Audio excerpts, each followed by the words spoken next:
আল্লাহ পাক তার প্রতি রহম করুন যে আমার এই কথাগুলোকে অন্যের কাছে পৌঁছে দেয়। নবীজির ভাষণ। এরপর নবীজি বলছেন, জেনে রাখো নিশ্চয়ই তোমাদের পরস্পরের, মুসলিমদের পরস্পরের সম্পদ, পরস্পরের রক্ত, পরস্পরের এই যে জান মাল ইজ্জত, এগুলো একে অপরের জন্য হারাম। মুসলিমদের পরস্পরের রক্ত, পরস্পরের ইজ্জত সম্মান একে অপরের জন্য হারাম, এর হানি করা একে অপরের জন্য হারাম। ঠিক যেমন আজকের এই দিন হারাম, এই শহর হারাম, এই মাস হারাম। নবী করিম সাল্লাল্লাহু আলাইহি ওয়াসাল্লাম বলছিলেন, জেনে রাখো তিনটা বিষয়ে যেন তোমাদের অন্তর কখনো খেয়ানত না করে। তিনটা বিষয়ে তোমাদের অন্তর যেন কখনো খেয়ানত না করে। এক, তোমরা যে কাজটাই করবা শুধু আল্লাহ পাকের সন্তুষ্টির জন্য করবে। তোমরা যে কাজই করবে শুধু আল্লাহর সন্তুষ্টির জন্য করবে।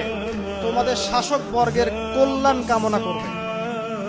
তোমাদের শাসক বর্গের কল্যাণ কামনা করবে। 3 নাম্বার, মুসলিমদের জামাতকে আঁকড়ে ধরে রাখবে। মুসলিমদের ইউনাইটেড কমিউনিটিকে আঁকড়ে ধরে থাকবে। এই তিনটা বিষয় পালনের ক্ষেত্রে তোমাদের অন্তর যেন খেয়ানত না করে। এদিন সূর্য ঢলে যাওয়ার পরে নবী সাল্লাল্লাহু আলাইহি ওয়াসাল্লাম আরো বললেন, শুনে রাখো হে মানব জাতি, এটা ভালো করে শোনেন, শুনে রাখো হে মানব জাতি, নিশ্চয়ই আমি মুহাম্মদ সাল্লাল্লাহু আলাইহি ওয়াসাল্লাম জাহেলি যুগের যত কুপ্রথা আছে সমস্ত কুপ্রথাকে আমার পায়ের তলে পিষ্ট করে গেলাম। জাহেলি যুগে কি ছিল ভাই?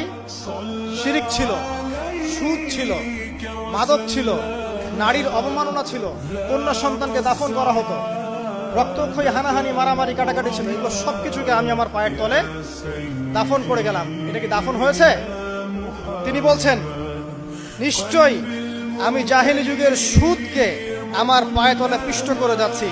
সর্বপ্রথম যার সুদ আমি পিষ্ট করছি তিনি হচ্ছেন আব্বাস ইবনে আব্দুল মুত্তালিব, আমার চাচার সুদ।